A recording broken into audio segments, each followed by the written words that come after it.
নমস্কাৰ আজি আমি সিম্পল ইন্টাৰেস্ট আৰু কম্পাউণ্ড ইন্টাৰেস্টৰ ওপৰত আলোচনা কৰিম কম্পাউণ্ড ইন্টাৰেস্টৰ ওপৰত আলোচনা কৰিম so let's start the video okay so এই টপিকটো পঢ়িবৰ কাৰণে তুমি ইন্টাৰেস্ট কি হয় তাৰ বিষয়ে জানিব লাগিব actually what is interest okay so ধৰা হওক তুমি কাৰোবাক ধাৰলৈ দিলা 10,000 rupees okay for 2 years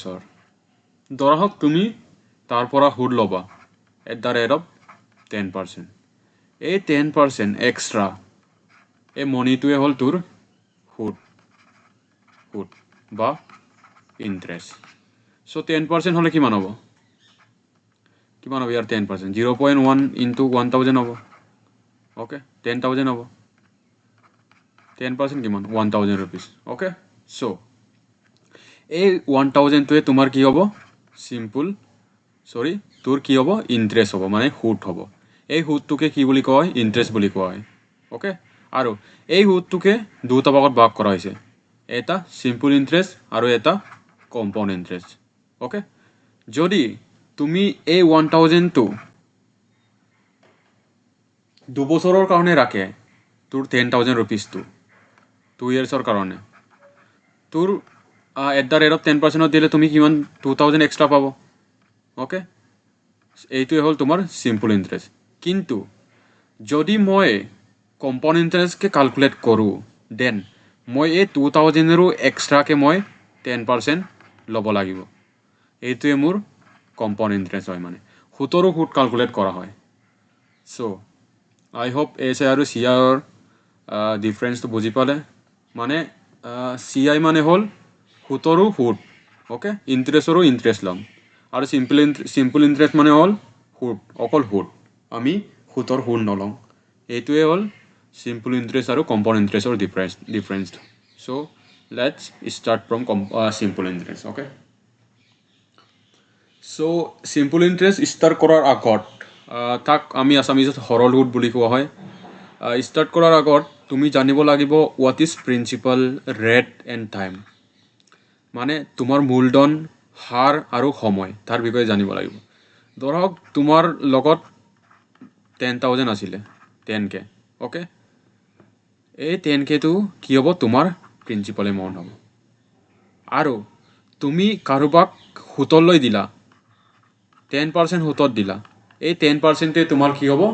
rate হ'ব হাৰ হ'ব ওকে আৰু তুমি কিমান বছৰৰ কাৰণে দিলা ফৰ এক্সাম্পল মই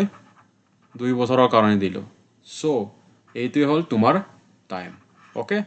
সো এই তিনটাটো মনত ৰাখিবা পি মানে মূলধন আৰ মানে হাৰ টি মানে কি হয় time okay so now come to the simple interest okay so definition ইয়াত কি কোৱা হৈছে simple interest is calculated only on the principal amount মানে ধৰা হওক তোমাৰ 1000 টো তুমি 2 yearsৰ কাৰণে 10% সুতত দিলা ওকে সো পাৰ ইয়াৰত তুমি এক্সট্ৰা কিমান পাবা 100 টকা পাবা সুতত ওকে আৰু সেকেন্ড ইয়াৰত কিমান পাবা এই 1000 ৰ 10% আকৌ 100 ইয়াৰ হ'ব মানে 100 rupees পাব সো তুমি টোটাল কিমান পাম 1200 টকা টোটাল তুমি 2 ইয়ার্সত পাবা এইটোই হল তোমাৰ সিম্পল ইন্টারেস্ট মানে এই হুড কেটা হুটে থাকিব বাস তুমি 10% এক্সট্রা পাই থাকিব তোমাৰ মূলধনৰ পৰা এইটোই হল simple interest okay so simple ইন্টাৰেস্টৰ ফৰ্মুলাটো principal R rate time divided by 100 হয় ওকে মনত ৰাখিবা আৰু যদি তোমাক কুৱেশ্যনত সুধে তুমি সিম্পল ইন্টাৰেস্টৰ লগত তোমাৰ এক্সুৱেল মূলধন তুমি কিমান তাৰ হাতৰ পৰা পাবা এই এনসাৰটো কি হ'ব A equal total amount plus principal amount আৰু তোমাৰ সিম্পল ইন্টাৰেস্ট ওকে সো এইটো কিহৰ কাৰণে হ'ল কাৰণ মই তাক 1000 2 ইয়াৰ্সৰ কাৰণে দিলো মই তাৰ সুদটো নলং আৰু মই মূলধনটোৱে মই মূলধনটো ল'ব লাগিব সো মোৰ মূলধনটো ইয়াত হ'ল 1000 আৰু মোৰ সিম্পল ইন্টাৰেস্ট কিমান হ'ল 200 rupees সো টোটাল তাৰ পৰা মই কিমান লম 1200 rupees extra লম এক্সট্ৰা নহয় মানে টোটাল মোৰ এমাউন্ট ইমান পৰা ইমান লব লাগিব ওকে নাও এই কুৱেশ্যন এটা দিছি ইয়াত কি আছে প্ৰিন্সিপাল এমাউন্ট সেম কুৱেশ্যন মই যেটো এক্সাম্পল লৈছো সেম এনেকে ওকে সো আমি সিম্পল ইন্টাৰেষ্টৰ এটা কুৱেশ্যন ডিসকাশন কৰিম সো চাই থাক সো এই কুৱেশ্যনটো আমি কৰিলো কিমান পালো আমি 200 এক্সট্ৰা পালো ওকে সো এই কুৱেশ্যনটো সলভ কৰিম সো এই কুৱেশ্যনটো তুমি সিম্পল ইন্টাৰেষ্টৰ ফৰ্মুলাৰ পৰা সলভ কৰিব পাৰিবা আৰু মই শৰ্টকাট এটা দিম তুমি ইজিলি তাকো তাৰ পৰা সলভ কৰিব পাৰিবা ফাৰ্ষ্টৰ আমি এই ফৰ্মুলাৰ পৰা সলভ কৰি লম সো কুৱেশ্যনত কি দিয়া আছে এজন ব্যক্তিয়ে বছৰি 10% হৰল সুদ মানে কি আমাৰ সিম্পল ইন্টাৰেষ্ট মানে ৰেটটো কিমান পাৰ্সেন্ট দিছে 10% দিছে সো আৰু 5000 টকা ধাৰলৈ লৈছে 5000 rupees মানে মূলধনটো কিমান 5000 rupees ধাৰলৈ লৈছে ওকে 3 বছৰৰ পাছত তেও মুঠ কিমান টকা সুদ দিব লাগিব মানে আফটাৰ 3 ইয়াৰ্স মানে টাইমৰ কথা কৈছে 3 বছৰৰ দিয়া হৈছে সো যদি আমি এই তিনটাৰ বিষয়ে জানো দেন আমি ক্যালকুলেশন কৰিব পাৰিম আৰামত সো ইয়া সাবস্টিটিউট কৰি দে কিমান হ'ব 5000 ইনটু 10 ইনটু কিমান ইয়াৰৰ কাৰণে 3 ইয়াৰ্সৰ কাৰণে ওকে সো এটো 3 ইয়াৰ্সৰ কাৰণে কৈছে সো ডিভাইডেড বাই 100 কিমান হ'ব 500 হ'ব সো কিমান হ'ব 500 ইনটু 10 ইনটু 2 হ'ব ওকে সো কিমান হ'ব 500 ইনটু 10 কিমান 5000 rupees ওকে ইনটু 2 সরি 500 না ইয়াত 50 যাব ওকে সো 500 ইনটু 2 কিমান 3 ইয়াৰ্সৰ কাৰণে কৈছে 3 সো 500 ইনটু 3 কিমান হা 1500 rupees ওকে সো মই টোটাল মই কিমান সিম্পল ইন্টারেস্ট হল মোৰ 1500 rupees ওকে সো কিমান টকা সুতত দিব লাগিব 3 বছৰৰ পাছত মই 1500 টকা এক্সট্ৰা সুদ দিব লাগিব তাক ওকে মানে মই কাৰোবাৰ পৰা 5000 ধাৰলৈ ললো কাৰোবাৰ পৰা মই 5000 ধাৰলৈ ললো at the rate of 10% for 3 years okay so মই তাক এক্সট্ৰা 1500 টকা দিব লাগিব ওকে সো এনেকে সলভ কৰা হয় without using this formula how can you find simple interest okay moi koi di asu so first things you have to do what is the principal amount is 5000 rupees okay so what is the rate of interest is what 10% okay so you have to calculate the 10% of 5000 rupees okay mane tumi 5000 or 10% tumi calculation kori loba okay 10% kiman hobo 500 hobo okay keneke uliay 10 divided by 100 into 500 5000 okay 0.1 into 5000 দশমিক একটা আছে ওইনা এটা কাটি দিব কিমান পাম 500 rupees পাম so মই কিমান পালো 500 আৰু কিমান ইয়াৰৰ কাৰণে লৈছে 3 ইয়াৰ্সৰ কাৰণে 3 ৰ পৰা মাল্টিপ্লিকেশন কৰি দিও সো 1500 rupees এনেকাও তুমি ক্যালকুলেশন কৰিব পাৰিবা ইভেন তুমি এসআই এৰ ফৰ্মুলাটো না জানিলে ওকে সো এনেকে ক্যালকুলেট কৰা হয় মনত ৰাখিব first things you have to calculate what is the percentage of হৰল সুদ and what is the principal amount after that ইয়াৰৰ লগত তুমি কি কৰিব লাগিব মাল্টিপ্লিকেশন কৰি দিব লাগিব okay so come to the next question so a question is at what rate of simple interest per annum will a sum of money double itself in 10 years okay কি কৈছে বছৰি কিমান হৰল সুতৰ হাৰত কোনো এটা মূলধন 10 বছৰত নিজৰ দুগুণ হ'ব সদায় মনত ৰাখিবা ডাবল অফ এসআই সদায় মনত ৰাখিবা 100 divided by year হয় okay always you have to remember this formula okay so 100 কিমান ইয়াৰৰ কাৰণে 10 বছৰৰ কাৰণে okay so কিমান হ'ব 10 okay 10% যদি তুমি 10% কে দিয়ে যিকোনো এটা এমাউন্ট okay 10 বছৰত দুগুণ হ'ব এই এমাউন্ট ধৰা হোক সাম দুগুণ হ'ব নাই ধৰা হোক মোৰ লগত 4000 rupees আছিল okay মই তাক 10% সুতত 10 বছৰৰ কাৰণে দিলো সো আমাৰ ফৰ্মুলা মতে ই কি হ'ব লাগিব টোটাল 8,000 হ'ব লাগিব মানে ডাবল হ'ব লাগিব ওকে সো ইয়াৰ 10% কিমান হ'ব 10% from 4,000 rupees 0.1 into 4,000 কিমান 400 rupees হ'ব ওকে 400 into 10 কিমান 4,000 rupees so 4,000 rupees extra হ'ল মোৰ মূলধনটো কিমান আছিলে 4,000 আছিলে আৰু মই এক্সট্ৰা কিমান পালোঁ 4,000 পালোঁ মানে 2x হৈ গ'ল এতিয়া ওকে সো যদি তোমাৰ হাতত কিমানে মূলধন থাকক যিমানে মূলধন নাথাকক তুমি যদি তাক 10 বছৰৰ কাৰণে দিয়ে at the rate of 10% okay then you will get double of your principal amount okay so এই ফৰ্মুলাটো বহুত মানে ইম্পৰ্টেণ্ট হয় ডাইৰেক্টলি তুমি ইয়াক ইউজ কৰি পিনি তুমি ক্যালকুলেট কৰিব পাৰিবা okay so now come to the next question okay I hope বুজি পালে so আমি এতিয়া কম্পাউণ্ড ইন্টারেস্ট চাম সাধাৰণতে কম্পাউণ্ড ইন্টাৰেস্ট মানে কি ধৰা হোক ইয়াত লিখিছে compound interest is the calculated on principal plus previous interest মানে যৌগিক সুদ আধাৰত সুদসমূহ মূলধনৰ ওপৰত সুদ গণনা কৰা হয় ওকে সো সুদটো ইয়াত স্পেলিং মিষ্টেক আছে এনেকৈ সো মই এটা এক্সাম্পলছ লৈ পিনি তোমাক বুজাই আছোঁ কেনেকৈ ধৰা হোক তোমাৰ হাতত 10,000 rupees আছে ওকে তুমি at the rate of 10% 2 year কাৰণে দিছে ওকে মই CIত দিছে মানে কম্পাউণ্ড ইন্টাৰেস্ট কেনেকৈ ক্যালকুলেট কৰিব ফাৰ্স্ট থিংস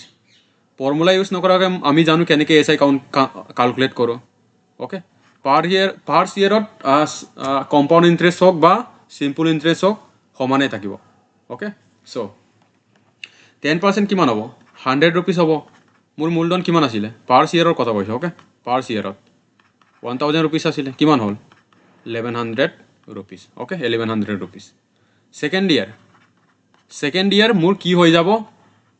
এই ফাৰ্স্ট ইয়াৰৰ টোটাল এমাউণ্টটো মোৰ মূলধন হৈ যাব কাৰণ মই সুদৰো সুদ ক্যালকুলেট কৰিব লাগে ওকে ইয়াৰ পৰা যদি মই 10% ক্যালকুলেট কৰোঁ 110 rupees পাম ওকে পাম নাই টোটাল কিমান আছিল 1100 টকা 1210 টোটাল মই কিমান পাম 1210 টকা পাম মই মোৰ 200 পৰাও এক্সট্ৰা মই কিমান পালোঁ 10 টকা পালোঁ এইটোৱে হ'ল সিম্পল ইন্টারেস্ট ওকে যদি এইটো SI হ'লহেঁতেন দেন কি হ'লহেঁতেন তুমি মূলধনটো মূলধন হিচাপে থাকিলেহেঁতেন সুদটো সুদ হিচাপে থাকিলেহেঁতেন just you have to take আকৌ 1,000টোৱে তুমি ইয়াৰ পৰাই ক্যালকুলেট কৰিব লগা হৈছিলেহেঁতেন কিন্তু ইয়াত CIৰ কথা কৈছে then you have to take but interest plus principal amount okay I hope বুজি পালে ইয়াৰ ফৰ্মুলাটো এইটো কেনেকৈ ক্যালকুলেশন এমাউন্টটো এনেকৈ ক্যালকুলেশন কৰা হয় P মানে প্ৰিন্সিপাল এমাউন্ট ৰেট 100 ডিভাইডেড বাই টাইম ওকে আৰু CI কেনেকৈ উলিওৱা হয় amount minus principal amount okay always মনত ৰাখিবা সো এই ফৰ্মুলাটো যদি তুমি মনতো নাথাকে দেন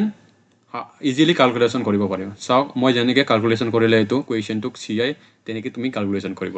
কৰিব পাৰিবা even if you do not know about this formula okay just you have to use your brain now এই কুৱেশ্যনটো কৈছে সো এইটো চাম মইতো এইটো ওলাই কিমান পালোঁ আমি 1,210 rupees পালোঁ ওকে সো এই কুৱেশ্যনটো চাম এতিয়া find the compound interest on 10,000 for 2 years at the rate of 10% per annum কম্পাউণ্ডেড annually মানে কম্পাউণ্ডেডৰ কথা কৈছে সদায় এনেকৈ মনত ৰাখিব তাত দিয়া থাকিব নহ'লে সিম্পল ইন্টারেস্ট দিয়া থাকিব নহ'লে কম্পাউণ্ড ইন্টারেস্ট দিয়া থাকিব ওকে সো কম্পাউণ্ড ইন্টারেস্ট দিয়াৰ লগে লগে তুমি কি কৰিবা ডাইৰেক্ট ফৰ্মুলা ইউজ কৰিবা direct AP1 plus R 100T okay so 10,000 তো মোৰ কি হয় প্ৰিন্সিপাল এমাউণ্ট হয় ওকে এন ৰেট কিমান 10% আৰু ইয়াৰ কিমান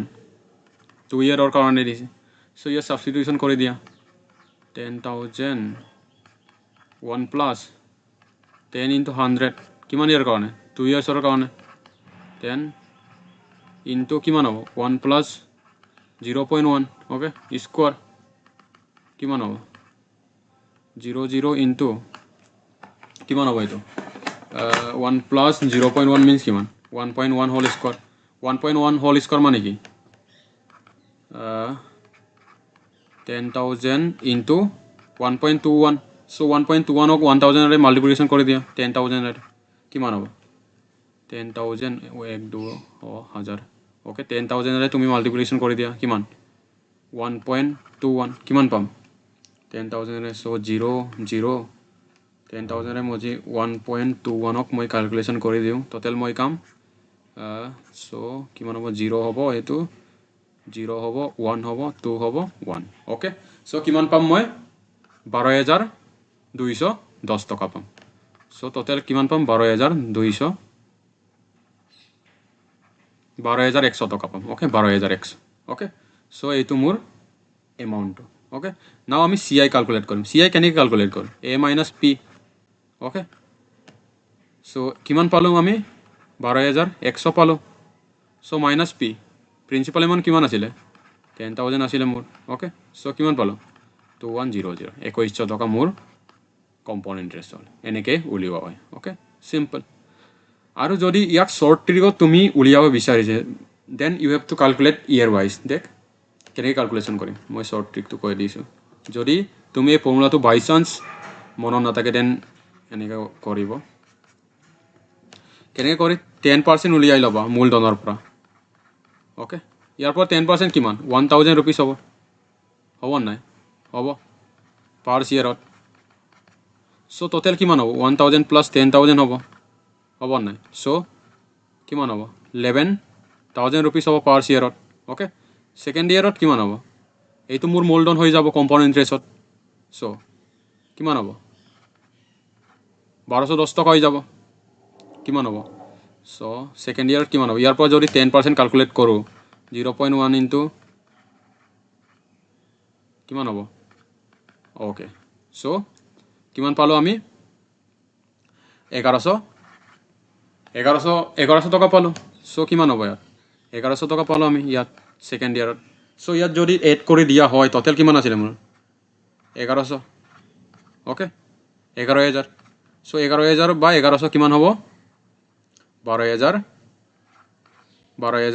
কিমান হ'ব সৰি 12000 নহব ইয়াত পাৰ ইয়াৰত কিমান আছিল মোৰ টোটাল মই কিমান পালো 1000 ইয়াত কিমান পালো ওকে ইয়াত মোৰ সেকেন্ড ইয়াৰত কিমান পালো 1100 টকা পালো পাৰ ইয়াৰত মোৰ কিমান পালো 1000 পালো 1100 প্লাস 1000 কিমান হ'ব 1200 টকা হ'ব সো মোৰ এমাউন্টটো কিমান পালো মই 1200 টকা সো এই 1200 টকা তো মই মূলধনৰ এড কৰি দিলে কিমান পাম 12,100 পাম ওকে তাৰপৰ মই ইয়াৰ পৰা মাইনাস কৰি দিম সো 2100 টোটাল এইটোৱে পাম ওকে সো এইটোৱে হল তোমাৰ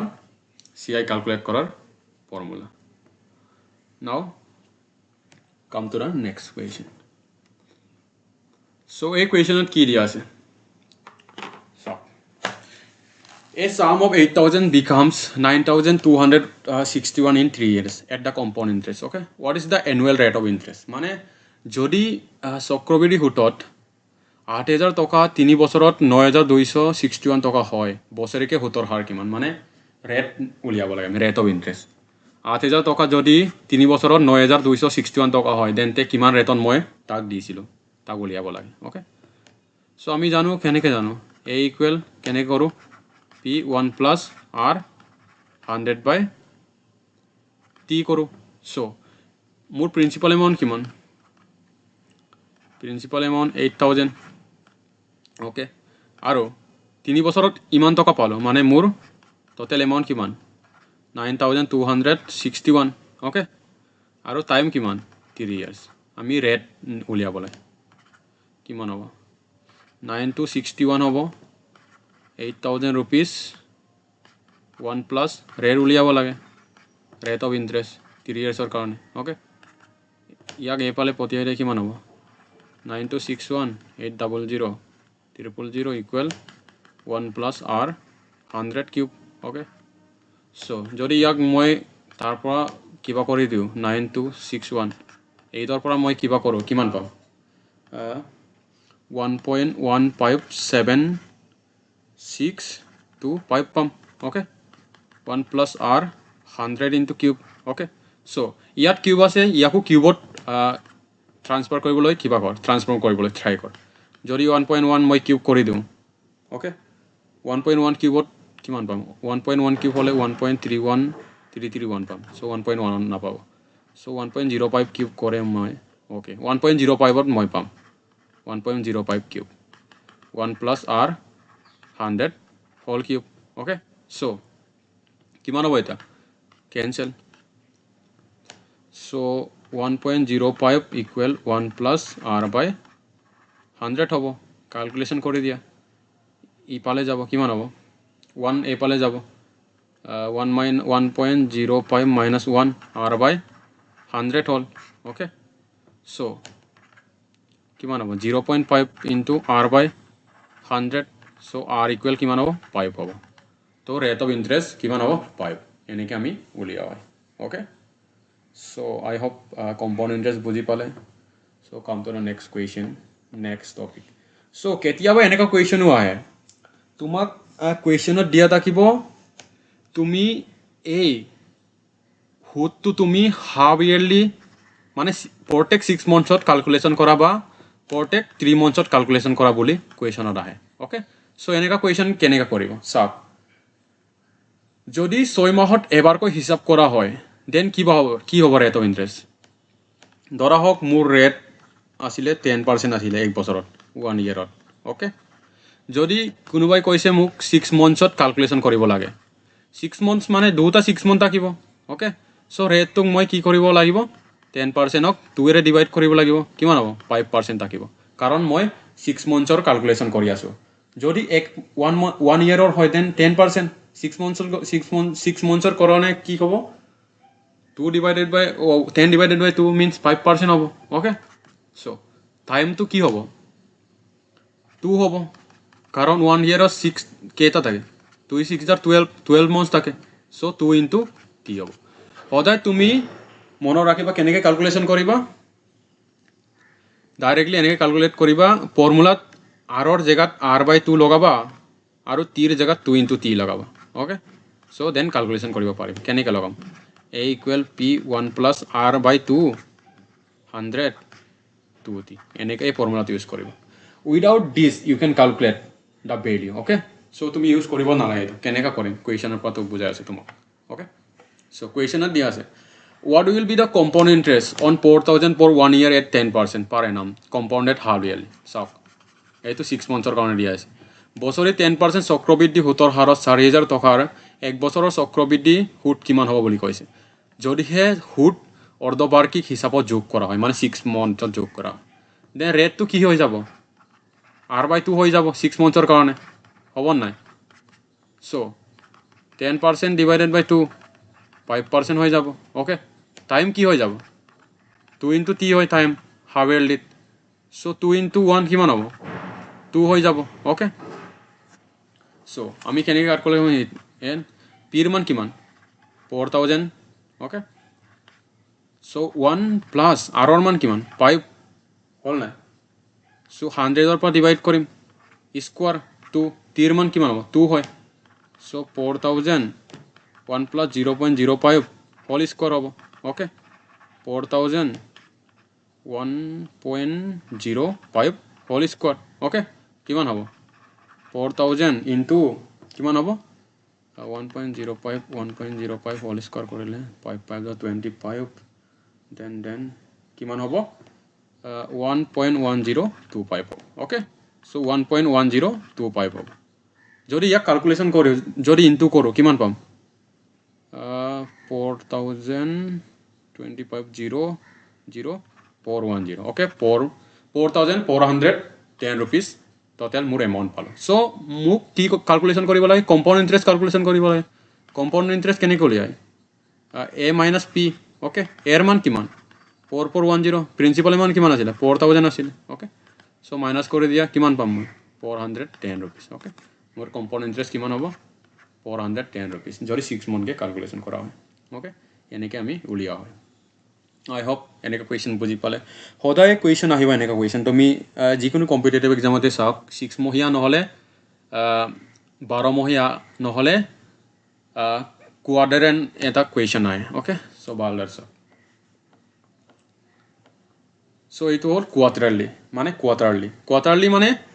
কোৱাৰ্টাৰ মানে 6 monthsৰ কথা কৈছে হ'ব না সৰি 3 monthsৰ কথা কৈছে ওকে এক কোৱাৰ্টাৰত কিমান থাকে 3 months সদায় মনত ৰাখিব 3 months সো ইয়াত এনেকৈ চাওক টোটাল আমাৰ 1 ইয়াৰত কিমান আছে 12 months থাকে ওকে যদি আমি প্ৰত্যেক 3 monthsত ক্যালকুলেশন কৰোঁ কিমান হৈ যাব 12 ডিভাইডেড বাই 3 ওকে সো কিমান পাম 4 পাম ওকে সো এই কারণে রেটটো যদি 10% দিয়া থাকে সো রেটটোক আমি 4ৰে ডিভাইড কৰিব লাগিব কাৰণ 4ৰে কিয় ডিভাইড কৰিম কাৰণ মোক প্ৰত্যেক 3 মাহৰ ক্যালকুলেশন কৰিব লাগে যদি প্ৰত্যেক 3 মাহৰ ক্যালকুলেশন কৰে দেন কেইবাৰ ক্যালকুলেশন কৰিব লাগিব এই বছৰ 4বাৰ ক্যালকুলেশন কৰিব লাগিব তেতিয়া 1 ইয়াৰ পাম ওকে সো ৰেট অফ ইন্টাৰেষ্টটো কিমানত ডিভাইড কৰিব লাগিব 4 ডিভাইড কৰিব লাগিব আগৰ কেনেকা আছিল আগৰ 6 মান্থছত ক্যালকুলেশন কৰিছিল এই কাৰণ আমি ৰেটক 2ৰে ডিভাইড কৰিছিল কাৰণ 2 * 6 কিমান হয় 12 মান্থস হয় কিন্তু ইয়াত প্ৰত্যেক 3 মান্থৰ কথা হৈছে 3 মান্থৰ কথা কৈছে মানে কি হ'ব 4 * 3 12 হ'ব ওকে 4ৰে ডিভাইড কৰিব লাগিব আৰু টাইমটো কিমান হ'ব ইয়াত টাইম চাওক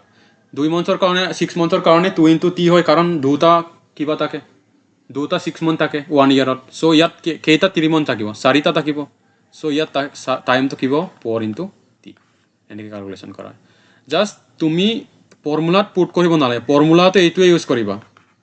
p1 + r/100t এই ফৰ্মুলাতে ইউজ কৰিবা বাট এইটো ইউজ কৰাৰ আগত তুমি ৰেট অফ ইন্টাৰেষ্ট টাইম এইবিলাক ক্যালকুলেশন কৰি লবা ফাৰ্স্ট থিং ধৰা হয় ৰেটটো দিয়া আছে 10% দিয়া আছে ফৰ এক্সাম্পল 20% দিয়া আছে তুমি কোৱাৰ্টাৰলি ক্যালকুলেশন কৰিবলৈ দিলে দেন তুমি ডাইৰেক্টলি 4ৰ পৰা ডিভাইড কৰি লবা ফার্স্ট থিং কিমান 4 5 গুণ 20 5% হ'ব ওকে টাইমটো ধৰা হওক তোমাক 1 ইয়াৰৰ দিয়া আছিল তুমি 4ৰে মাল্টিপ্লিকেশন কৰি লবা 4 এতিয়া তুমি ইয়াত পুট কৰিব পাৰিবা সো ইয়াত পুট কৰি লবা ডাইৰেক্টলি ওকে ফাৰ্স্ট থিংস তুমি ডাইৰেক্টলি ইয়াত ডাইৰেক্ট আৰ ইয়াতে 4ৰে ডিভাইড কৰি নিদিবা just first thing for your like easy মানে তোমাৰ কাৰণে ইজি হ'ব ওকে সো আৰ 3 মানটো বাহিৰত ক্যালকুলেশন কৰি লবা after that you have to substitute in the equation formula okay so now question এটা সাম ইয়াৰ সো কুয়েশনত কি দিয়া আছে if 10,000 is invested at 16% per annum compound quarterly what is the effective interest rate for the first 3 months okay যদি 10,000 টকা বছৰি 16% চক্ৰবৃদ্ধি সুতৰ হাৰত ত্ৰিমাহিক মানে 3 মাহিয়া হিচাপে বিনিয়োগ কৰা হয় তেন্তে প্ৰথম 3 মাহৰ বাবে কাৰ্যকৰী সুতৰ হাৰ কিমান হ'ব ওকে যদি মই 10,000 rupees ওকে 16% 1 ইয়াৰত ক্যালকুলেশন কৰিছো মানে সুতত দিছো প্ৰথম 3 মান্থত মই কিমান ৰেট অফ ইন্টাৰেষ্ট পাম কিমান পাম r ডিভাইডেড বাই কিমান হ'ব 4 হ'ব ওকে 4% ওকে ইয়াৰ উত্তৰ হ'ব 4% কাৰণ এইটো মোৰ কি হ'ল 3 মান্থৰ কথা কোৱা হৈছে 3 মান্থৰ কথা কোৱাৰ লগে লগে তুমি কি কৰিবা ৰেট অফ ইন্টাৰেষ্টটো 4ৰে ডিভাইড কৰি দিবা ওকে ডাইৰেক্টলি যদি ইয়াত 6 মান্থৰ কথা কোৱা হ'লে দেন কি কৰিব লাগিব 6% টো 16% টো কিৰে ডিভাইড কৰিব লাগিছিল 2ৰে ডিভাইড কৰিব লাগিছিল দেন কিমান 8% পাম ওকে ইয়াৰ উত্তৰ হ'ব 4% এনেকৈ ক্যালকুলেশন কৰা হয় okay it's simple easy pretty easy okay নাও এইটো কুৱেশ্যনটো চাম এইটো কুৱেশ্যনটো আহিছিলে আসাম সাব ইন্সপেক্টৰ 2019 এক্সামত সো কুৱেশ্যনত কি দিয়া আছে in what time will 1,000 become 1,331 at 10% per annum compound interest okay তোমার লগত যদি 1,000 আছে তোমার প্রিন্সিপাল এমাউন্টটো 1,000 আছে ওকে এই 1,000 টো গৈ কিমান হৈ গল 1331 টকা হৈ গল at the rate of 10% কিমান ইয়ার লাগিলে তার কথা কোৱা আছে কিমান বছৰ লাগিব সো এটো কেনেকৈ ক্যালকুলেশন কৰিম চাও কেনেকৈ ক্যালকুলেশন কৰিম ফৰ্মুলা ইউজ কৰি দে কি কোনটো ফৰ্মুলাটো ইউজ কৰিম কম্পাউন্ড ইন্টাৰেস্টৰ কথা কৈছে a = t1 + r 100 টিৰ কথা কৈছে ওকে সো মই মোৰ টিৰ মান উলিয়াব লাগে ওকে সাবস্টিটিউট কৰি দে এজ ইট ইজ 1,000 1 + r মান 10% দিয়া আছে 100 t টাইম তো উলিয়াব লাগে okay actually 31 1,000 okay so 1 + 0.1 t okay so কিমান হ'ব ইয়াক যদি মই কিবা কৰো 1 টাইম যাব পইণ্ট হ'ব কিমান হ'ব 1.331 হ'ব ওকে যদি মই ডিভাইড কৰো 1,000 পৰা 1.1 t ওকে নাও ইয়াক আমি কি কৰিব পাৰো যদি 1.1 ক 3 কিউব কৰো দেন মই এইটোৱে পাম অ'কে চ' এই দুটাটোক ইকুৱেল হ'ল তো মই পাৱাৰ দুটাটো কম্পেয়াৰ কৰিম T equal 3 okay so' time কিমান লাগিব 3 ইয়াৰ্ছ অ'কে এনেকৈ কেলকুলেশ্যন কৰা চ' এইটোৱে আছিলে আজিৰ চিম্পল ইণ্টাৰেষ্ট আৰু কম্পাউণ্ড ইণ্টাৰেষ্টৰ বিষয়ত টপিকৰ আলোচনা কৰা চ' আই হোপ সকলো ক্লিয়াৰ হ'ল ইয়াৰ বাহিৰৰ পৰা কুৱেশ্যন সুধিলে মানে ইয়াৰ ভিতৰৰ পৰা সুধিব চ' থেংকছ ফৰ ৱাচিং অ'কে